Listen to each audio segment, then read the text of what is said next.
Welcome to Massive Late Fee. And now your hosts, Mark and Carol.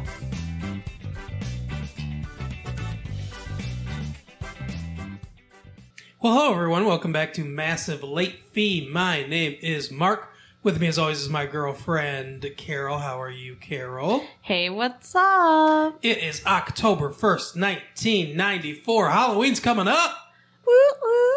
We saw something today that has a Halloween feel to it, I think. Yeah. It's not a Halloween movie, but it has that Halloween feel to it. I agree. It definitely does. But things that don't have a Halloween feel to it, the news. Now, we've got a few items in the news here. The Walt Disney Company is going to find another site near the nation's capital for a theme park, a historic theme park that they are planning on building. Huh. Originally, they were going to, I don't know if you heard about this, but they had 300 acres near the Shenandoah foothills, near the Civil War battlefield of Manassas. No, I did not hear And they were about going that. to put the historic theme park there. I never even heard they were going to make a historic theme park. That's very interesting. Yeah, and so there were protesters that said, "Hey, you're kind of trampling over history. These are historic battlefield sites." Right. And they didn't like that, so Disney has said that they're going to move it. Biographer David McCullough, he's the spokesman for the group of historians and writers who rallied against the project, and he said Disney made a very responsible and patriotic decision by bending to our will, basically.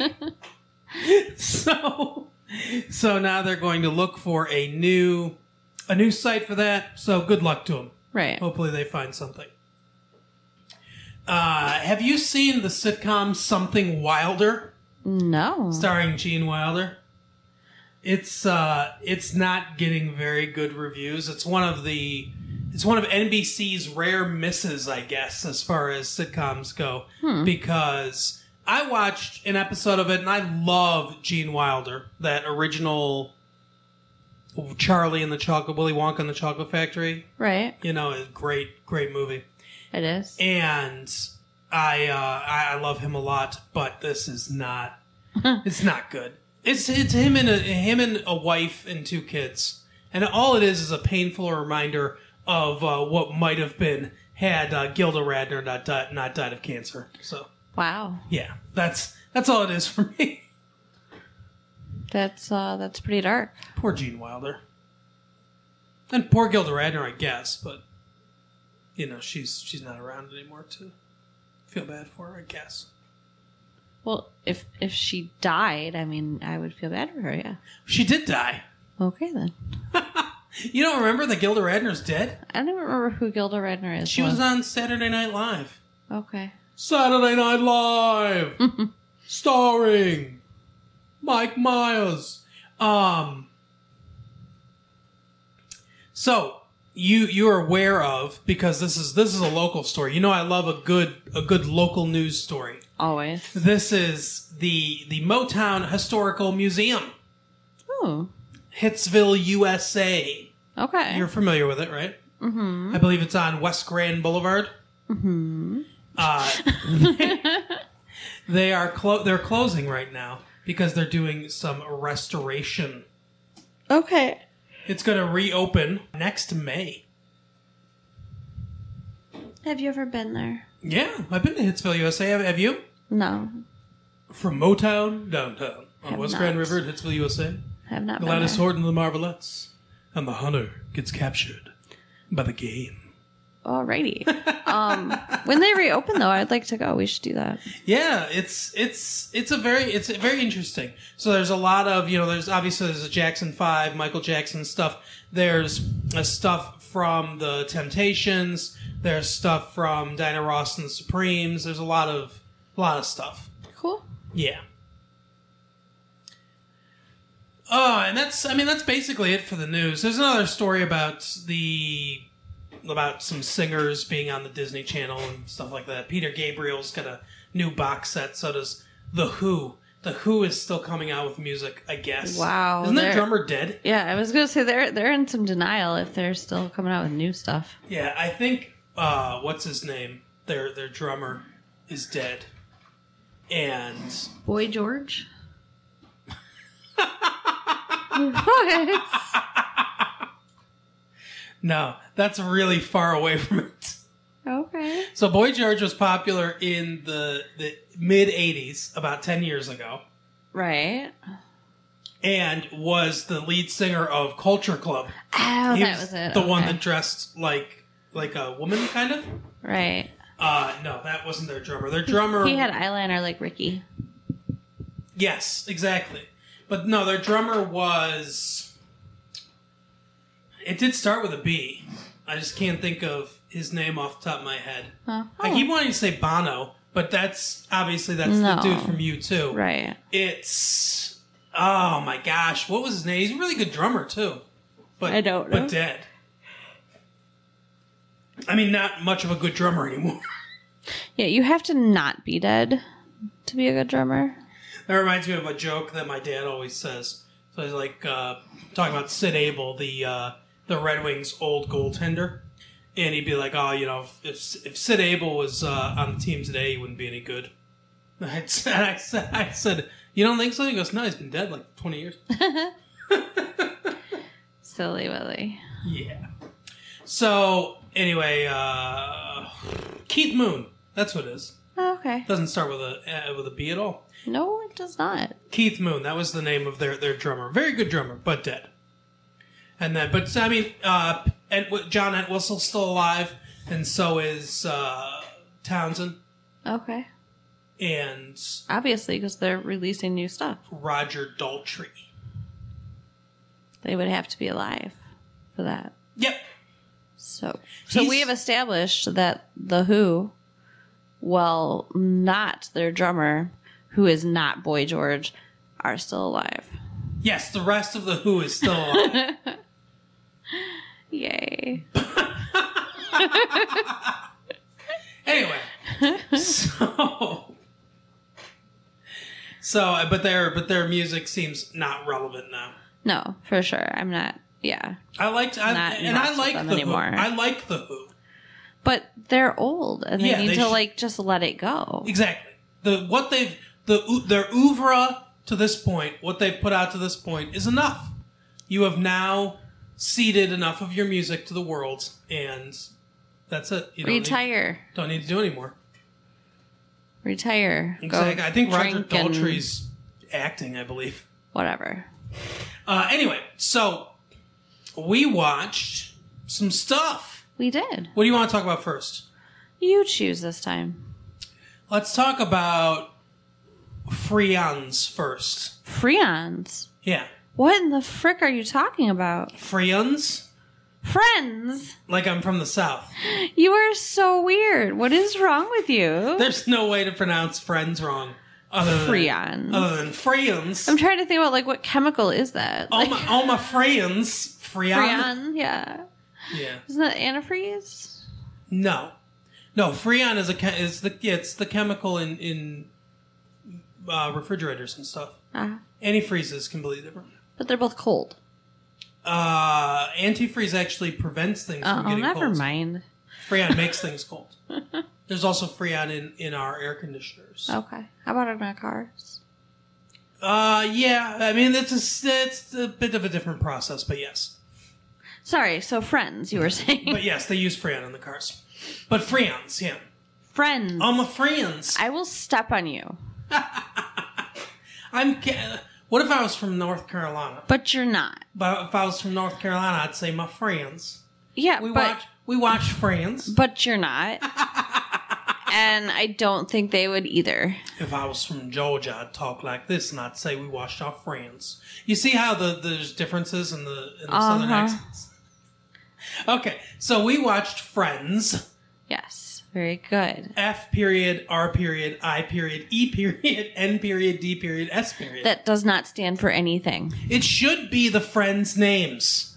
I'm telling you, if they were going to do that, then there should be a Frank, there should be a Rosalind, there should be an Ida, There should be an Enid. There should be a Ned. There should be a Diane. And there should be a Sam. I will step on him, guys. It's okay. Just give me time. It will happen. I'll get our revenge. I'm just saying that they should do that. Anyway, so in this episode, there's a couple plot lines going on.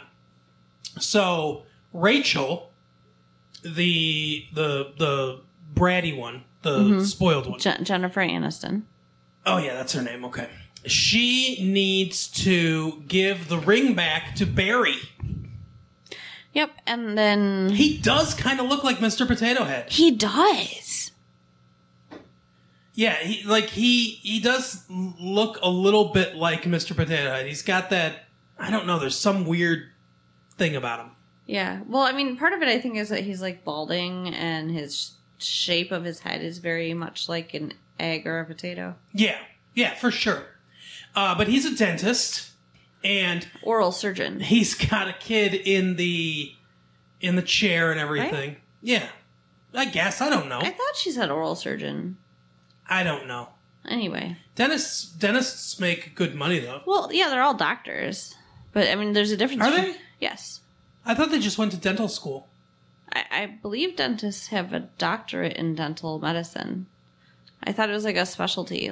I think, okay, so there's DDS, which is Doctorate in Dental Surgery. Right. Or dental science. Maybe dental sciences, maybe that's what it is. I'm not saying they're a medical doctor, but they're a doctor. Yeah. What do you call someone that drops out of medical school? A dentist.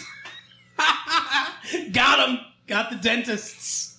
All that pain you give us, you guys deserve some pain of your own. Right.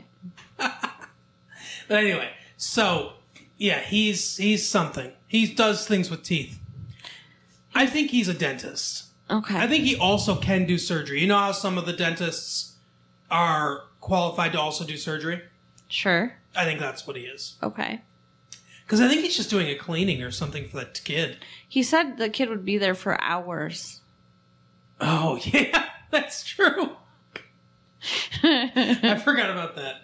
There's a lot of funny jokes in that. Yeah. And then the other thing is that Ross is at work. So we see him at work. He is a paleontologist and he works at a museum. Uh-huh. And so we see him at work for the first time, and his ex-wife, Carol, shows up and lays a reveal on him. Yep. She is pregnant. And he freezes in position, standing next to a caveman, exactly the same as the caveman. Right, yes. I don't know if I love that joke, honestly. But...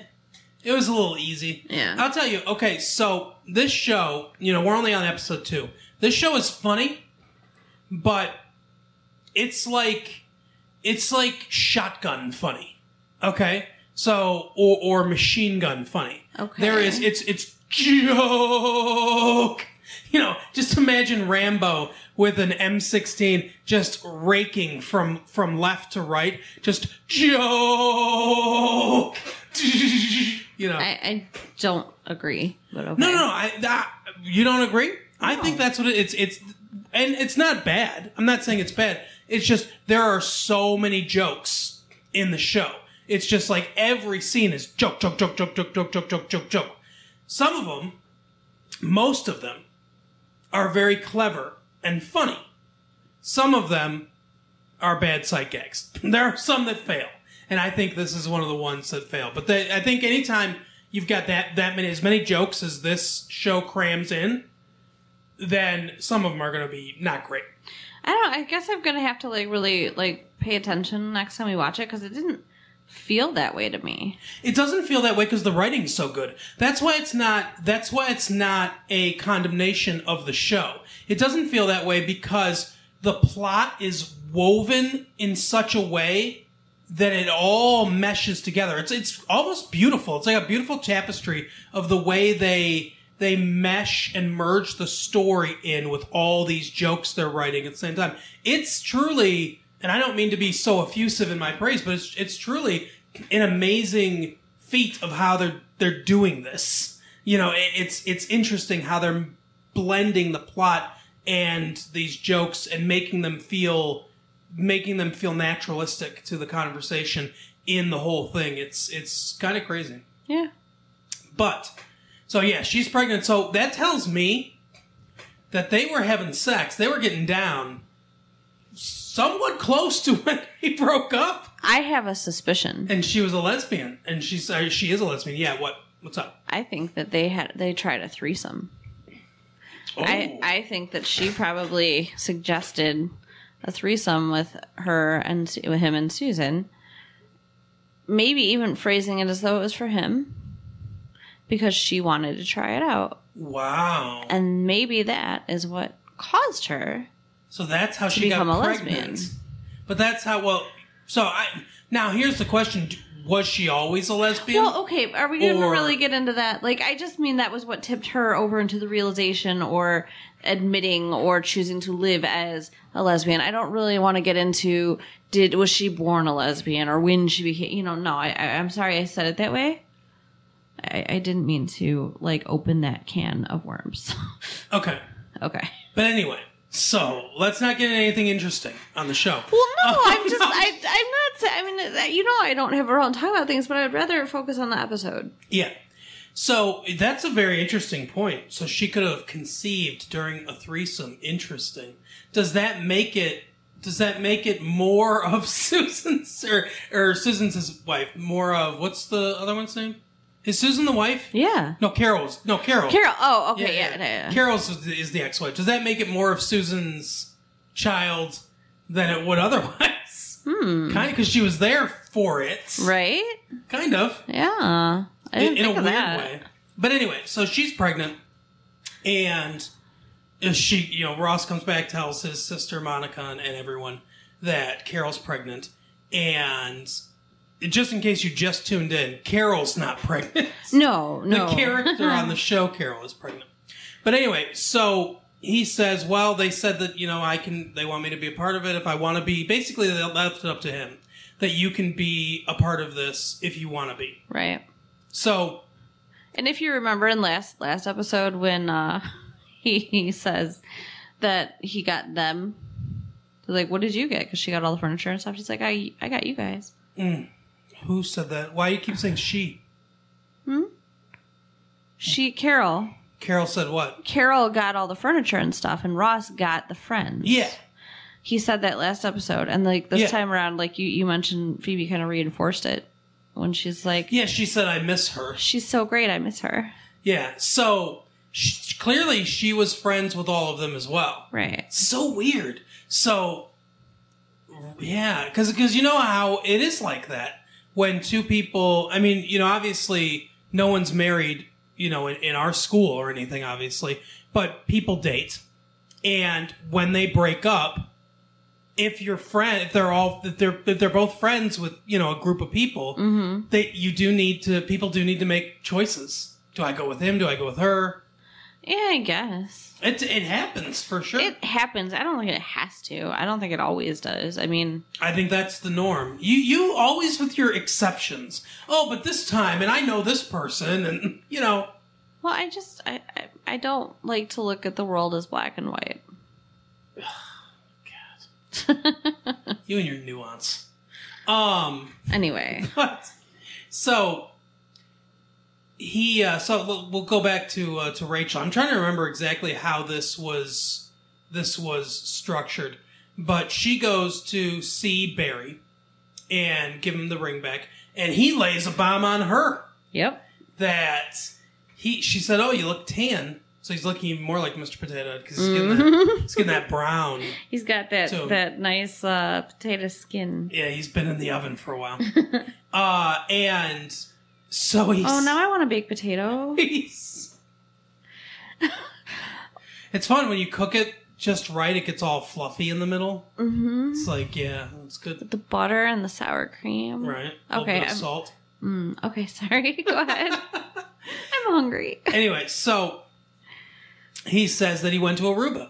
And she goes, oh, you went on our honeymoon alone. Yeah, in this, pitying voice, too. Oh, you can tell he enjoys what comes next. He's like, oh, no, not alone. He went with her maid of honor. Mm-hmm. So that must have been like her best friend. Then. Yeah. Yeah, she's like my Mindy, my maid of honor Mindy, my best friend Mindy. Mindy. Mindy. So Mindy was, Mindy is a slut.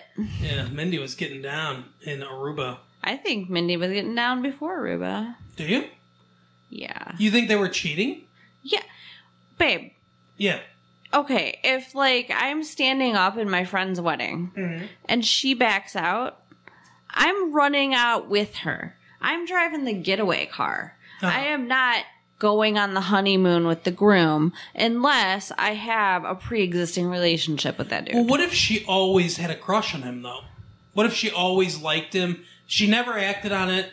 She never said anything to him, but she always kind of liked him. I guess. I think she's a terrible friend. Well, I don't think she's the greatest friend in the world, but still, it's also a free trip to Aruba. Yeah. I mean, you gotta go down on Mr. Potato Head. But still, Ew. might be worth it. Anyways. Oh no, bad visuals, bad visuals. Oh, yeah. Sour cream.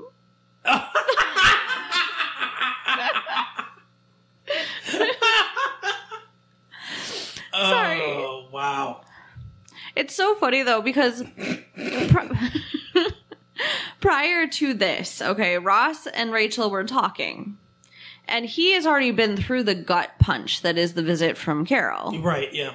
And he advises Rachel, don't look too good because Carol looked good when he saw her and it made it hard for him. She is cute. Yeah. Are you a lesbian? The way you said that. I don't know if it was her. I might be. Wow.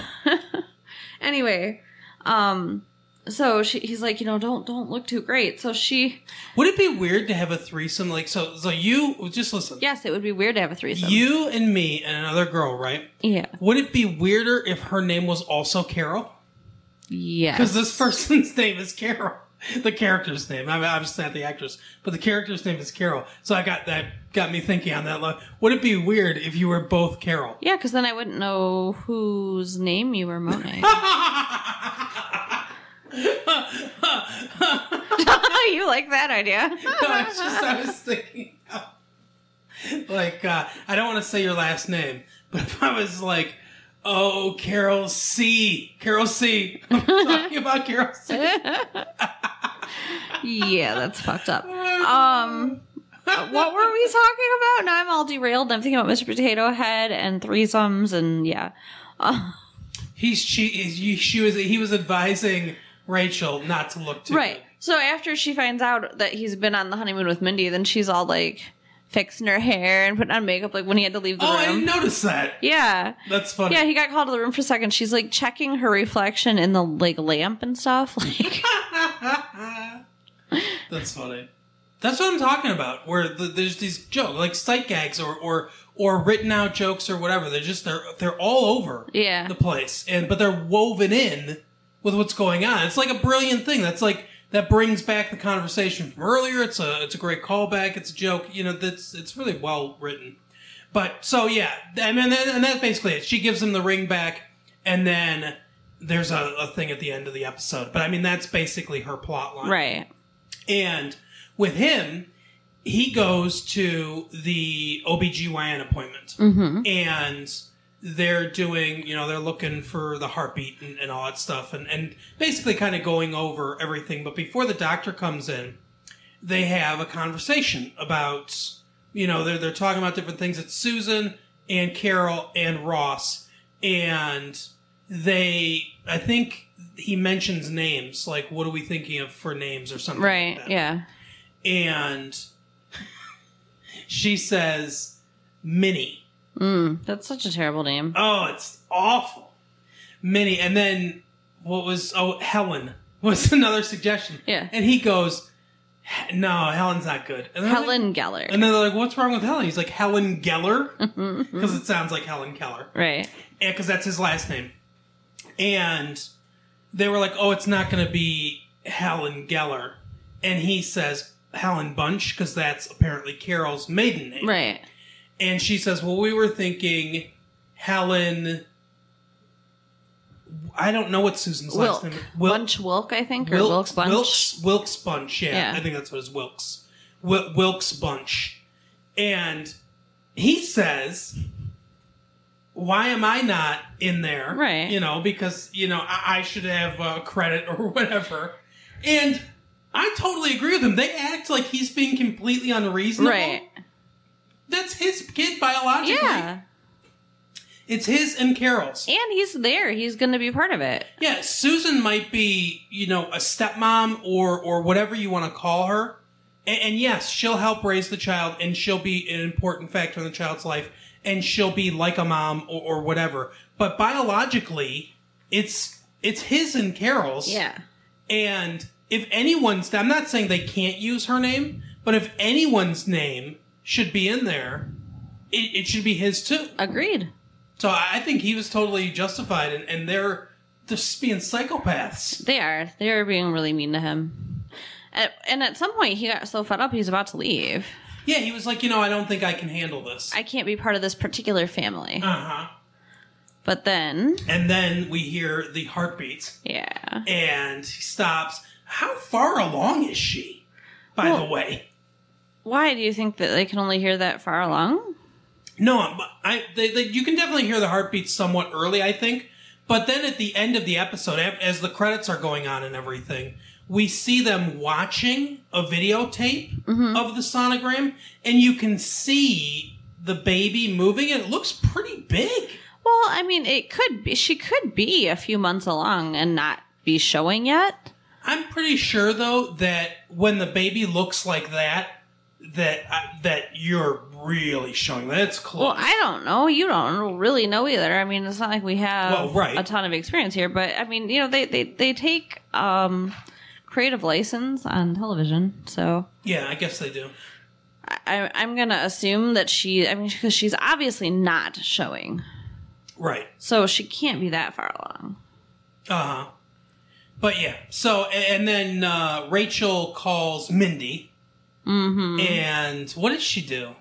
She says she hopes that if they have kids, they get her old nose and his old hairline. Yeah. Oh, yeah, that's right. Because he got hair plugs. Yeah. And Mindy's gotten her nose job. You know. What are you laughing at now? I'm thinking of a joke because we were talking about nose jobs. Uh-huh. You know. So you know what happens when a Jewish man walks into a wall with a full erection? What? He breaks his nose.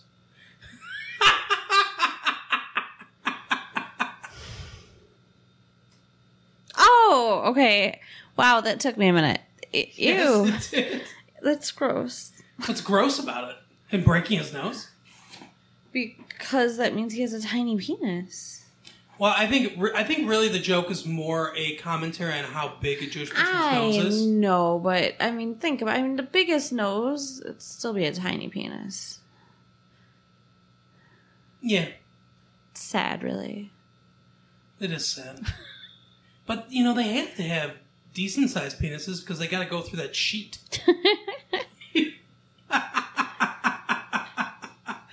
Another ethnic group completely slammed here on Massive Late Fee. Right. Last week it was the Polish people. Next week, Ethiopians. Watch out. Anyway, so that was Franz for. Oh, don't. I swear to God. Now, we also watched another show, quickly becoming one of my favorite shows on TV. My So-Called Life. Yeah. So, Carol, why don't you take us through the plot of My So-Called Life? Okay, so for My So-Called Life, this week... Yeah. Oh, you don't remember? We just watched it very recently. I know! So, it was a substitute teacher. That was it, thank you, the substitute teacher, okay. Yeah, now you got it. I just kept thinking about the zit. I just kept remembering her having a zit, and I'm like, that was last week. Why can't I think of what this week is? Okay. So, Mr. Racine, yes, the substitute teacher. If you remember from last week, I don't know if we mentioned this on the show. I think we might have skipped past it, but... We probably did. They actually did show that she had this class, that there was no teacher. Yeah. The principal came? Was it the guidance counselor? Somebody had come in. The guidance counselor showed up. Yeah. And like, where is your teacher? And they're like, they quit weeks ago, you know? You know, it's funny. Okay, so there's so many funny things about this. First of all, that this teacher quit and no one knew. Right. And the teacher apparently didn't tell anybody. And also that they just decided that they were going to stay in class. Yeah. They don't leave. Right. Like, I wouldn't show up to that. I'd go do something else. But maybe it took them a while to figure out that the teacher wasn't going to show up, you know? But still, it's been weeks. Yeah, I don't know. Yeah, I don't know why they would just go sit in there. But yeah, they're like listening to music, like partying. It's like a crazy lunchroom hour, but with I guess, lunchroom monitors. So I guess maybe it's fun to be in that class. Yeah. I don't know. The only people who looked like they weren't having fun were Angela and Brian and Crackhead. Yeah, Crackhead's never having fun. Yeah, even Jordan didn't look like he was having fun either. Jordan's always thinking about new band names. So they get a substitute teacher for this crazy out of control class, and he talks like this, and he's very, it's almost a British accent, but not quite. He's a very, as her dad calls him, he's very cool. He's a cool teacher. Yeah, but he's decent looking, but is he? Yeah, he is. And it's more than that though. But you can tell Angela gets a big crush on him because he's just like dramatic and insightful, and and he wears one black sock and one white sock. Right. What a free spirit. Yeah, the kids are very, very excited about that for some reason. If you've seen Dead Poets Society, it's like that. Yeah. So, he says, like, what does he say? He's like playing games, kind of almost like mind games, where he's just like, well, I'm just here to get paid. Mm-hmm. And, you guys can do whatever you want, basically. Mm-hmm. Yep. And Jordan says to him, oh, so I could just leave? And he's like, yeah, leave. Or if you don't want to be here, leave. Yep. So he starts to walk out. He's like, but we will be discussing you in your absence. He's basically saying, like, we're going to make fun of you. Right. You piece of shit. So he manages to get him to stay, and then Brian, and everybody wants to kill him for this, brings up what they have previously done in this class, which was writing, it looks like excerpts. Like excerpts. Short stories, poetry, like... It's poetry. Articles, I don't know what you'd call it, but it's for, like, this lit thing that they do in their high school every year. The Liberty Lit, and it's poems. It's all poems? Yes. Okay. So they each had written a poem for this thing that the teacher never graded or gave them credit for. And Brian tells him... She went running off with, I don't know. Brian tells him where to find them. Yeah. And says, maybe you could at least read them so we get credit for them. Right. So he spends the entire class period just letting them do whatever they want, sitting there, and he sits there and reads quietly to himself all these essays, or poems, I think that's so weird. Mm-hmm. And basically calls them garbage. Yeah. He says they're uninspired and insipid. Right. And throws them out the window. Yep. He also says to Jordan, what are these words that I'm using? Mm-hmm. And he's like, he goes through all these different words, and he's like, what are they?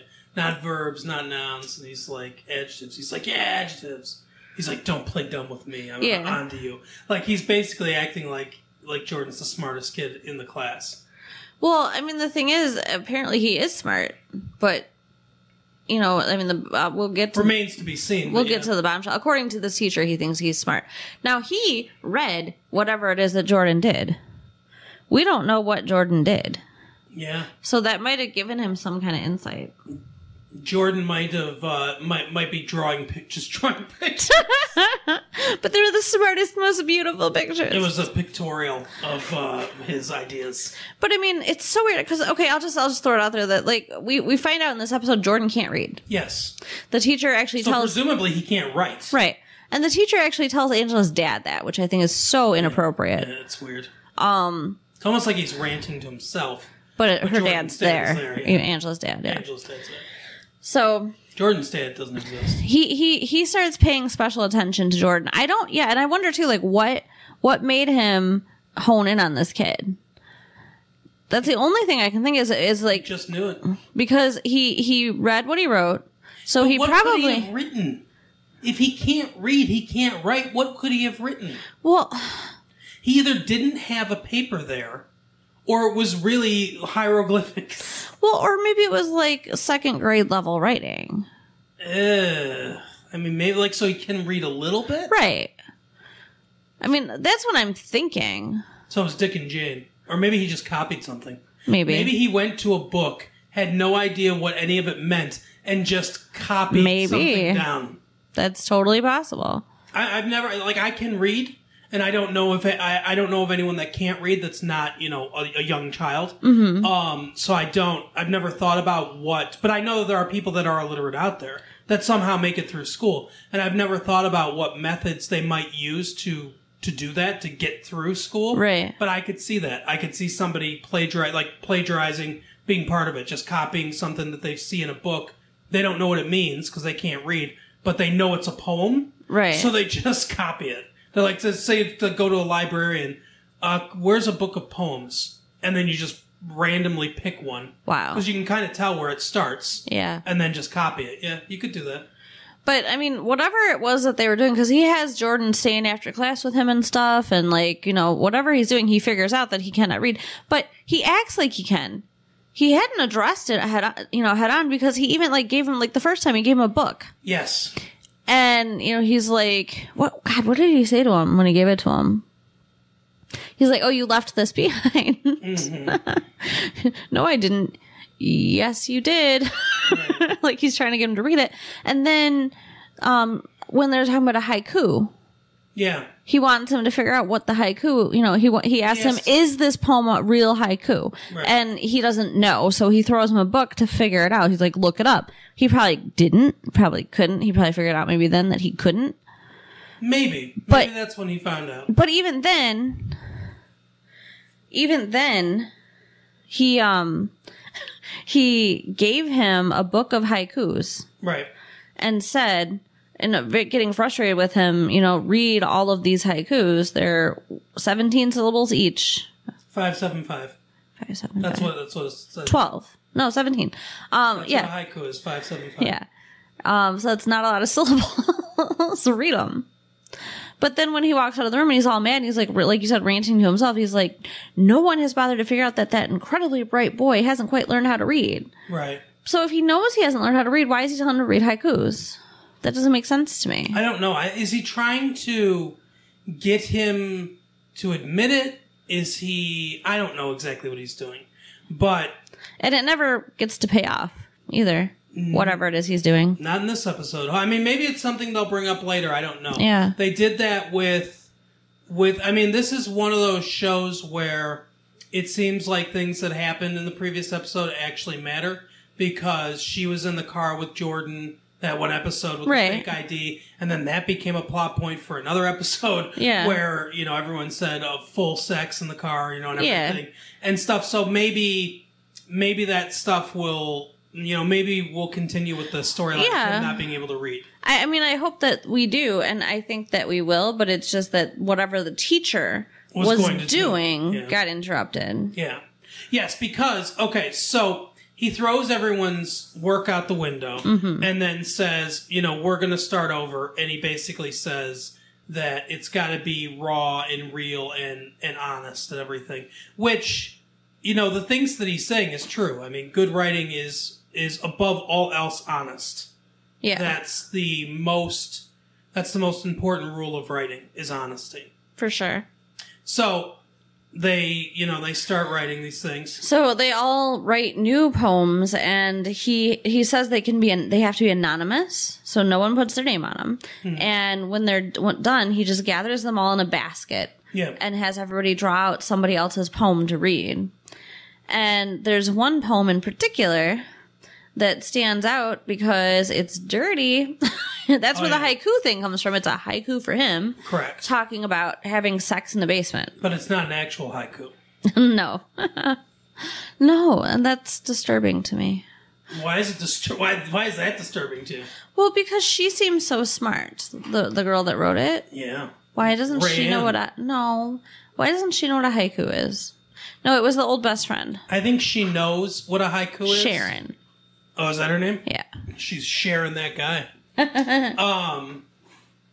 Or sharing herself, I guess. Right. But I think she knows what a haiku is. It's just a snappy title, maybe. Yeah, okay. But she writes a dirty poem, and the one line is, tasting my juicy sweetness is like, seems to be the line that gets everybody all on Twitter. And in the class, Rayanne is the one who says, who, by the way, Rayanne's not even in this class. No, she's not, but she starts sitting in on the class. Yeah. So does Ricky. A bunch of people. Like, Yeah. the amount of people in that room is insane. Everybody suddenly wants to be in this class because this teacher is different than other teachers. So she's like, so are you going to publish it? Will you still publish it, even though it's not a real haiku? Right. And which means Rayanne knows what a haiku is, too, by the way. Right. And he said, yeah, I don't see why not. Like, right. But you can see him hesitate for just a second. Like, he knows that this is going to be a problem. Yeah. And he tries to do it anyway. Now, Angela's parents... Right. They are the printers because they own some printing company. They own... That's the company that the mom took over for the dad, for the grandpa, was a printing press. Right. So... They apparently published this lit thing the year before and are supposed to be publishing it again this year. Right. And she sends the dad to pick up the submissions. And they read them all. Yeah, which is weird, by the way. Because they're just printing it. And they're anonymous, so they don't know which one's Angela's. Oh, yeah. Yeah, he said, don't worry about it. Don't sign your name to it. Yeah. It does, I guess it does free people up to be more honest. Yeah, for sure. Angela's, I guess we should point out real quick, is about a girl living in a gingerbread house, and she's asleep all the time. She wakes up and she sees that the candy's moldy, and her dad blows her a kiss, and the house blows down, and everything blows down, and she's walking along the street, and she sees that all the people are made of paper, that they're like paper dolls. And she blows them all a kiss goodbye, and they all float away, basically. Yeah, it was really good. It was really good and disturbing and sad. And... Yeah, it's the best one, I think. Yeah, because it uses really good imagery. As somebody says in the class, because they laugh, and he's like, "Well, you think it's funny or something?" And she's like, "Well, it doesn't make any sense." And he goes, "No, but it does better than make sense. It makes you feel." Right. Which is what good writing is supposed to do. Especially poetry. It's supposed to elicit an emotional response. So yeah, it's good. It's one of those rare instances where a TV show or a movie takes something creative like that. Like, if you ever see like a movie within the movie, it's always a crappy movie. Or like a TV show within a TV show, it always sucks. Yeah. Because if it was good, it would just be its own TV show or its own movie. So it's one of those rare instances where the writer of the show actually wrote a good poem to put in the show. Yeah. So, it's funny to me, too, that her parents are so worried, and they are so worried about whether or not she's the one that wrote the dirty poem. And it was just like last episode or the episode before that she's told, I think it was last episode, that she told her mom that she's a virgin. Right. So. Well, I don't think her mom trusts her. I guess. Do you really think Angela has juicy sweetness, though? Ew. I don't want to think about that. Oh. Now, her friend, I could see having juicy sweetness. Okay, again, do I need to hurt you? It's like Bubblicious, right? What is wrong with you? or no, Gushers. Oh my god. Have you ever had one of those? That's what Sharon's new nickname is going to be, Gushers. Gross. Brian Krakow's crackhead. She can be Gushers. God, you are such a boy. Oh. Gross, gross, gross. Okay, go ahead. I'm all derailed now. Okay. You're like a... okay, wait. You're like a commuter train out of Virginia. Derailed. So the mom takes these things back to the teacher. Now, the dad has met... Yeah. the dad has met Mr. Racine. Yeah, Racine! When he picked up the poems. Mm-hmm. And he liked him. He said, that's when he's telling the mom, like, oh, he's a cool teacher, you know? Right, yeah. Yeah. So she goes to him, and he flirts with her. He does. Which is weird. I guess. Well, I didn't like it. Oh, you didn't like it? No. You know, he probably kissed another chick. Yeah. We haven't established, but... I'm sure, but I don't have to like it. Yeah, basically he says, oh, he's a lucky guy. Yeah. And he says, he had a problem with that poem. He seems very fragile or something like that. Yeah, he's like putting him down. Like he does insinuate he's not a man. Yeah. Yeah. And then she's like, I'm the one who had a problem with it. Right.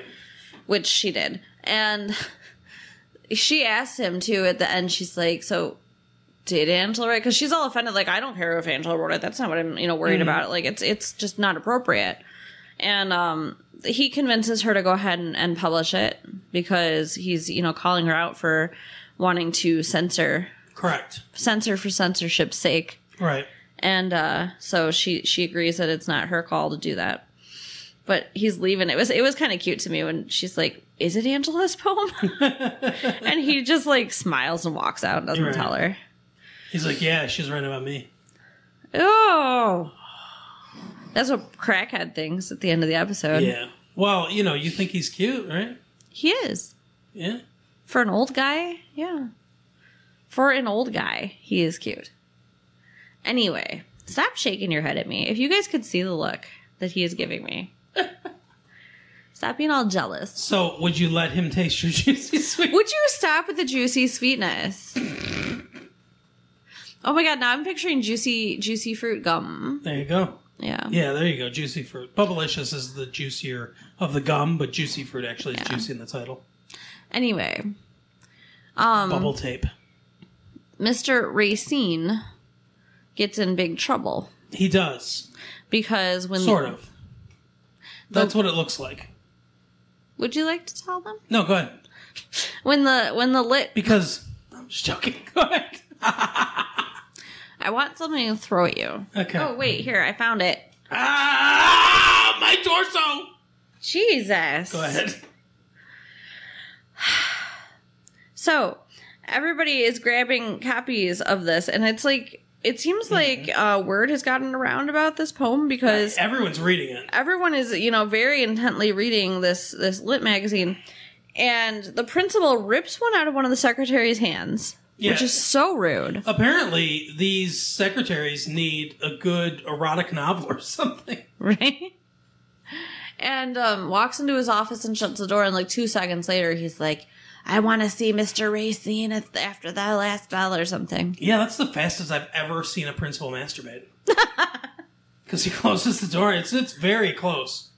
But anyway, so, yeah. He wants to see him because he's pissed. I'm just saying it had to have been on that page when he grabbed it. Yeah, that's my guess. But how did they all know that fast? I don't know. Word got out. Hey, turn to this page. Hey, turn to this page. I'd be turning to the frickin' Paper Doll People page because that was a way better poem. It was a better poem, but it's less... It's more cerebral. It's less visceral. Anyways, the next day... I believe it's the next day. When the... it seems weird, actually, because it seems like it should be the same day. Doesn't Down it? by the bay, where the watermelons grow. Either way, the kids show up to class, and instead of Mr. Racine, the principal is there. Yeah. And he tells them he will be teaching the class until... Racine gone! Right, until a suitable replacement is found. Right.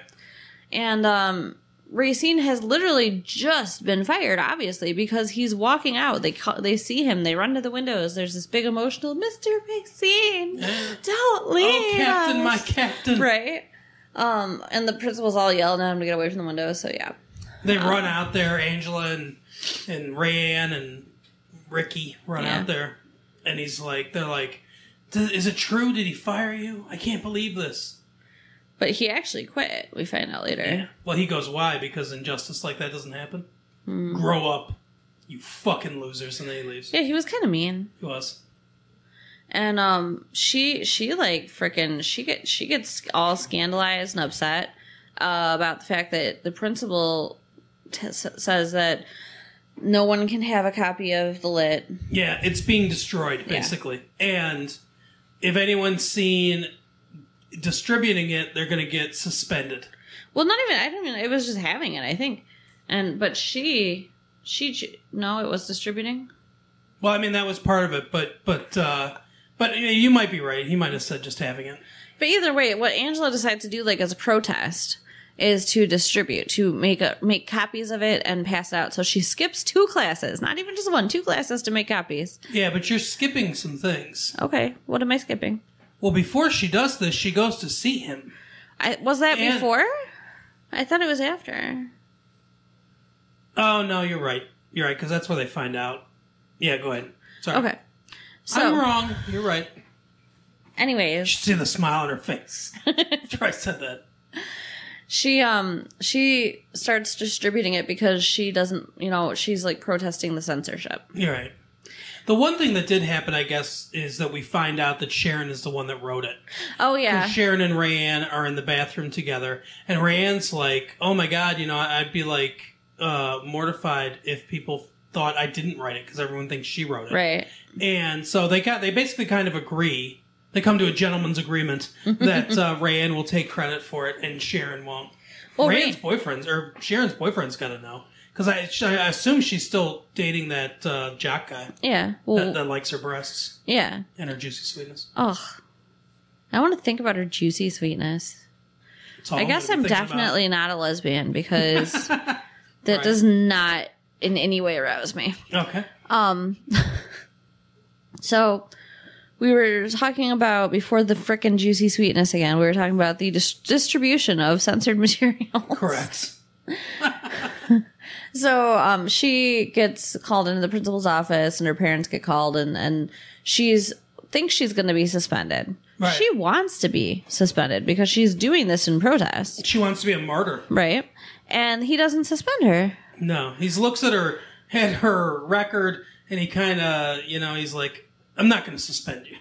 I think this is a one-time aberration or whatever. I'm willing to let it go, blah, blah, blah. Well, he says that he thinks that Mr. Racine gave you some messed up ideas about right and wrong or something like that. Like he's blaming him. Yeah. You can tell he just doesn't want the hassle or the headache of suspending her. Well, and both her parents are there and like support of her and stuff. Right. So, yeah. So, who was it? Her. Ooh. My new co-host, an owl. Was it her dad who talks to him? Like, how do we find out about Mr. Racine quitting? That's I kind of remember, but I think it was her. Yeah, her dad talks to the principal. Yeah, no, that is right. So I was right. That does happen before she. That was okay. Yes, it does happen before. She doesn't talk to Mr. Racine before though. She talks to him last. I don't know about that. I think so. Anyway, so we might be going out of order, but the dad goes and talks and everything. He's like, oh, trust me, he's been fired. It's been taken care of. You're good. And he's like, no, he doesn't say you've been fired, but he's like, he's not going to be teaching her anymore. It's all good. Right. And he's like, I don't understand. He's like, I think it's wrong to fire him for this and everything. Censorship, he says something, I don't know. I was in the 60s, he says. And the principal says, no, I didn't get the pleasure to fire him. He quit when I showed him this. And then he's like, here, let me tell you all about this guy's private information. Right. Seems like a complete violation of laws. But he got a subpoena to appear in court because he hasn't paid child support because he's a fucking deadbeat. So what do you think about that? And it's weird, too, because he actually says that he abandoned his family. Yeah. But he acts like it's in the subpoena. Right, exactly. The subpoena's written like a screenplay. Yeah, I mean... After abandoning his family. All you know is he's not paying child support. Right. You don't know he abandoned his family. Maybe his wife kicked him out. Although he has to appear in New Hampshire. So, all we know is that he doesn't live near his family anymore, and he doesn't pay child support. Okay, so I mean, I guess there's not a ton of ways to take that, but No, I mean, he could have left his family, or I mean, they could have just gotten divorced and he just moved away. right. Maybe he sees his kids in the summer. Like, Yeah, who knows? maybe he was between jobs. He's a substitute. Like, I don't know. I mean, I know there's no excuse for deadbeats or whatever, but Right. I just think that, it's possible he might have had an excuse. Maybe he caught his wife with a man sampling her juicy sweetness. Oh, my Lord, with the sweetness. So anyway, so Angela goes to see him, and because basically the dad tells the mom, and he's like, I don't know what we're going to do. And she's like, well, tell Angela. She can handle it. Yeah. Which I think was wrong. Yeah, but it turns out it's going to work out for them, I guess. I guess. Angela chooses then to go and see him. Right. She looked him up in the phone book. Yeah, he's in the phone book, although he's under an assumed name. Yeah. Yeah, that's weird because the subpoena was for a different name than the one he was using. Yeah, he calls himself Victor Racine, Vic. And I guess his name is... Thomas Victor or something like that. Yeah, Thomas Victor whatever. And then it's, or Vic Racine. Right. Yeah, it's weird. So, yeah, I don't know how she found him either. And it looks like he's leaving. Like, he is packing his bags. What is it? Like, they found me. I've got to move on? Like, what is this? Apparently that's it's like he's the Incredible Hulk. So he's just traveling from town to town, instead of trying to outrun a reporter that's going to, arrest him for the death of Richard Kimball or whatever, or not Richard Kimball, damn it, I can't remember the Incredible Hulk's real name. That Lou Ferrigno show and Bill Bixby. But anyway, instead of outrunning a reporter that's going to find him, he's outrunning his child support. Right. But she, in it's television, so she shows up right as he's packing his bags to leave. Yeah, he's leaving. And Skipping town. She asks him, like, why did you abandon your family or something like that? She's like, I heard you did that, or... I heard you did that. And I don't know, the whole thing's weird. Like, she seems kind of stalkery. Like, just let him be. Yeah. But he gives her a ride home. I don't really remember him saying much in his own defense or anything. He doesn't say. He says he was seeking freedom. Yeah. And he's like, my quest for freedom is mine. I'm not explaining it to you. Blah blah blah blah blah. And he says, you should leave high school. You should escape. Oh yeah. Should escape that gingerbread prison you're in and just get out. And she's like, drop out of high school. He's like, yes. Yeah. What Drop a dick. And she's like, I don't think leaving high school is the answer. I don't think leaving anything is the answer. Right. And he gives her a ride home. And then Crackhead says, wow, would you fuck him? Or something. No, he's like, like, what, is there any car you won't get into? Yeah. What a dick. Yeah, but they're both dicks. Mr. Racine and Crackhead, both dicks. All guys are dicks. I'm just in a mood right now. And then, wow. Yeah. Sorry. No juicy sweetness for me. But, so he says, he basically says, oh, how am I supposed to know who you're fucking and who you're not, She's like, it's none of your business, but I'm not having sex with him. And she goes inside. Yeah. And he goes on his bike to rub his boner against the seat of his bike. Oh. To get off, because that's why he's always riding his bike. That's so gross. No, I hate him so much. He is the worst character. He is the absolute worst. He's so petty and jealous and dorky and stupid. Judgmental. Oh, I hate him. Yeah. Yeah, he's not cool. Not cool at all. No. He has no chill. No chill. All right, so that's all the end of my so-called life. Yeah, and then Jordan, someone's like, Crackhead says something like, oh, he sucked. He was a bad teacher. And Jordan's like, he was the best I ever had in my life. Yeah, he did. he like jumped up out of his chair and he's like, that was the best teacher I ever had. Right, he was, don't you talk about him, Crackhead. Well, yeah, because he was actually trying to teach him how to read. Yeah. Poor Jordan. I know. So we'll see what happens with Jordan. I hope he gets to learn to read. Yeah, he's good looking enough. It doesn't really matter. I think it doesn't matter how good. I mean, sure, you can get away with being like slow if you're pretty, but to be illiterate, I mean, that's a hard life. I guess. I mean, how's he going to date? Hey, baby, read me the menu. Maybe he just picks something that he likes, and he gets that every place he goes. And then he'll find one place that doesn't have it. Or he'll say, what are your specials? I'll have that. Oh, that's like what I did in Mexico. I learned some key things, key foods that I just ordered everywhere I went. It's cool. Yeah. Bonito? La cerveza. That's beer. I know that. And no leche. No milk. Right, I don't like milk. Cafe. Coffee. Cafe Negra. No leche, por favor. Black coffee. Yeah. No milk. Right. Please. Yeah. Wow. Good at this. Right? Hey, okay, so I guess people aren't trying to learn Spanish when they're listening to our tapes though, so. So we watched a movie. It was entirely in Spanish though. So we're going to go through it now. No leche. No. We watched a film, like I said, kind of a Halloween feel to it, called Ed Wood. Carol, you familiar with Edward Wood?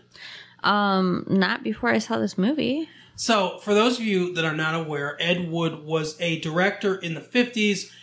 He made, I think the early 60s too, he made what is widely considered one of the worst films, or the worst film of all time, Plan 9 from Outer Space. It's one of those legendary, if you've never seen it, I think it might be on tape now, or they might have plans to bring it to tape now. Every once in a while, a movie theater, like we have a art house movie theater by us, and every once in a while they'll have movies like that they bring over to there, and you can see it in the theater. But if you have the opportunity to see Plan 9 from Outer Space, you should. It's one of those movies that's so bad it's good because it's hilarious, unintentionally very funny. Yeah, I mean it looks pretty bad. So this movie is about the life of Ed Wood, the director, and how he became friends with Bela Lugosi, and how he started making his films, how he was allowed to make movies, and how he started doing it, and the group of misfits that he assembled. So this reminds me a little bit of John Waters. Okay. Are you familiar with John Waters? I am not. So John Waters made shampoo? Or no, not shampoo. Hairspray. Sorry. Hairspray. The movie with Divine, and I can't remember who else is in that movie. But he also made...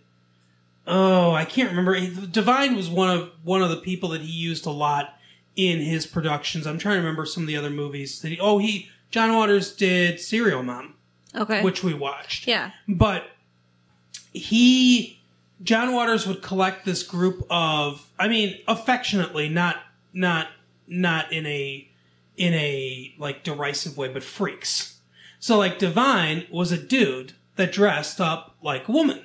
Okay. And just like very, I don't know exactly how to describe it. There's this movie, and I wish I could remember the name of the movie, but I cannot remember the name of the movie. But it's basically about her life, and Divine, the main character that she's playing, she's trying to she's winning an award for like the filthiest person in America or something like that. Okay. And she's something like, you want to know my politics? She's like, mass murder, cannibalism, kill, like this is she's all this stuff. Those are my politics. That's how I live. Get whatever you need. And then she starts posing for pictures and stuff like that. So John Waters, the way he makes these movies is not to exploit Divine. Mm-hmm. Not like, hey, look at this freak, let's laugh at her. That's not how the movies are framed. That's not the point of view that he's using. That's not how they're filmed. Okay. It's out of love. Look at this interesting person. Isn't she interesting? Uh-huh. Isn't, like, it's out of love, basically. Okay. Like, John Waters loves these eclectic types of people. He's also an eclectic type of person. Right. Ed Wood, I think it's the same thing. Okay. You can tell that. So if you're talking about the real person, you can tell he loves Bela Lugosi. Right. He loves the Elvira. Well, I can't remember, Vampira. I think that's what it was. So he loves her. He loves, all the different actors. All these people, they're terrible actors and everything, but he has a love of these people. Right. And Johnny Depp, who plays Ed Wood in the movie, and I remember last time we talked about, I buried Johnny Depp's career after what was it? What's Eating Gilbert Grape? Right. But I have to say, he is excellent in this movie. Oh, yeah. And he really conveys that love for these people. Bill Murray plays this guy is a guy that wants to become a woman. That wants to go to, I think it's Mexico or someplace, to have surgery to become a woman. Right. And, so he's one of the people that's featured in his movies and things like that. He makes friends with Bela Lugosi, whom he admires greatly, who is just a completely strung out heroin addict. Yeah. At this point in his life. That's the sad part. But there's so much love for these people. Right. And that's like Johnny Depp. So the strength of this movie, because the movie's pretty simple, plot wise. There's twists and turns and things happen, but basically it's about Ed Wood's life, who he was, how he collected his rogues gallery or whatever of people that he worked with, how he was allowed to make movies, and the movies that he made. And that's basically, there's the plot for you of the movie. And it's also about how he liked to dress in women's clothes, which was also a real thing in his life. He wasn't gay. He didn't want to become a woman like his friend did. He just liked dressing in women's clothes. Okay. So, it's a little bit about that too, and it's a little bit about the psychology of Ed Wood, who he was as a person. But the strength of the movie is the performances. Martin Landau as Bela Lugosi is fantastic. Yeah. Absolutely great. Karloff. Karloff can suck my cock. It's just like, he is hilarious, and just, I don't know if it's an impersonation. I don't know how much studying he did of Bela Lugosi, but it's fantastic. And Johnny Depp is great. He's got this, he's like, I don't think Ed Wood talked like Johnny Depp talks in this movie. Great. Really good. Yeah. like that stuff. But it's also the reason the movie's in black and white. So that this movie's shot in black and white. The reason he's doing it is the movie's almost framed like it's an Ed Wood movie. Right. Tim Burton directs this as if he's directing in the style of Ed Wood. And I think the performances are like that. Like Johnny Depp's performance is all, hey gang, let's go, kind of thing, because it's a caricature basically. But it works.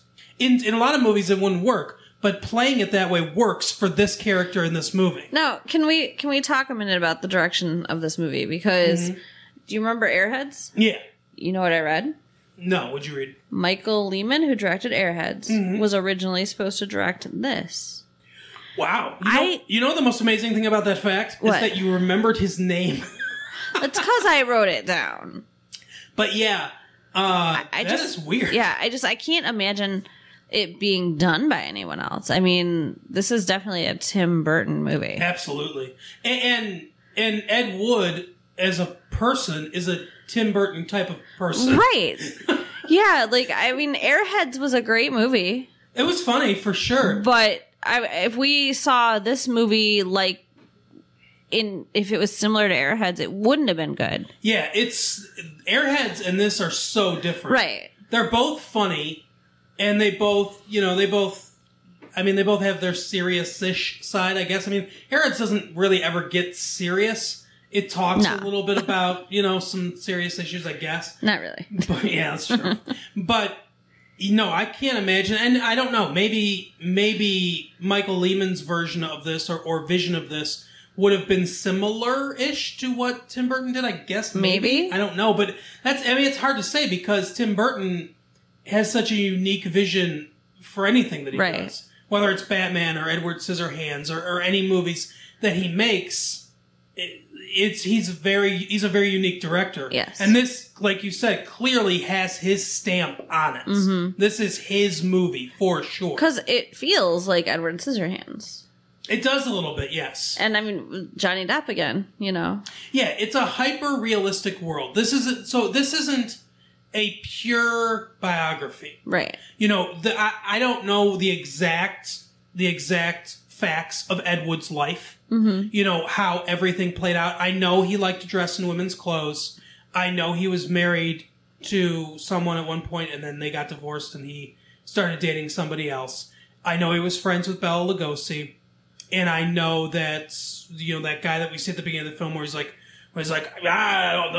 people want to see violence and tits, in movies and stuff like that. He's like, you need to make this for me and everything. He's like, I'll give you a chance. You got 2 weeks to make a picture. That's gonna make, you make it for $50, it makes $300. That's how he does things, right? Uh-huh. So he's like a clearly very low budget type guy, and that's where he kind of gets his start. I know that's true too. They've got to start there. But everything else, I think, is probably embellished or changed or whatever, because it's not meant to be seen as like a pure biography of like, here's a point by point of Ed Wood's life. That's not the point of this movie. Mm-hmm. The point of this movie is, it's hyper realistic. It's like I said, it's stylized. It's to encapsulate the feel of an Ed Wood movie about Ed Wood, but not, it's not meant to be like, now I know Ed Wood's life story kind of thing. But it's fascinating. And it like I said, it's all about these different things that they do. At one point because he's always looking for funding. He's always looking for money. At one point, he convinces all his hangers-on and everything to get baptized, including Bill Murray's character and stuff like that, And they were like, do you accept Jesus Christ into your heart as your Lord and Savior? And Bill Murray's like, why not? Bill Murray's very funny in this film. Yeah. In the very small bits that he gets. But, yeah, the strength of it is the performances. Performances are fantastic. And Tim Burton, once again, that style, and it's that Halloween-ish type style. Mm-hmm. It infuses everything in the film. It's a little special gem. I like it a lot. Yeah, it was really good, really enjoyable. Oh, well, that is our episode for the week. We will end this week as we end every week with our Blockbuster Pick of the Week. Guess what, Carol? What? Blockbuster Pick of the Week, for me anyway, and I'm pretty sure for you, because there's really nothing else that's come out. I mean, I guess Jurassic Park comes out October 4th on VHS.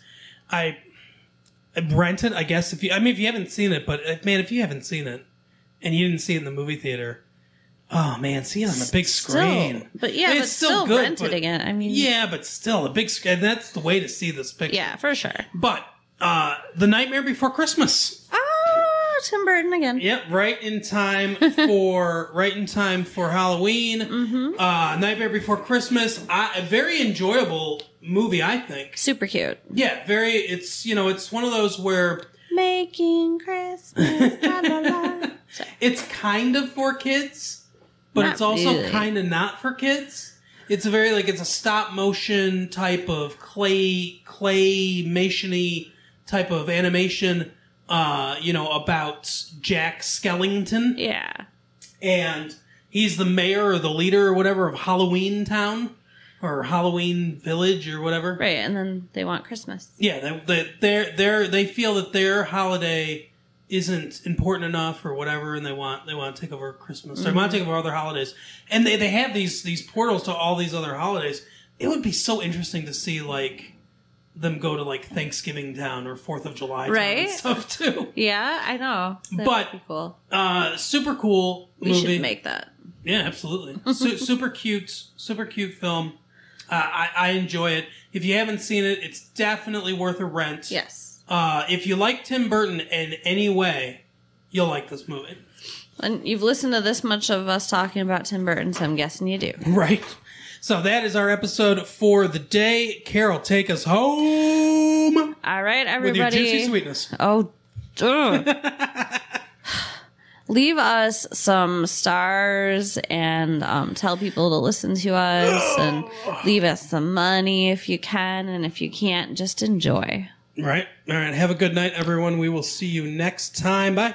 Bye.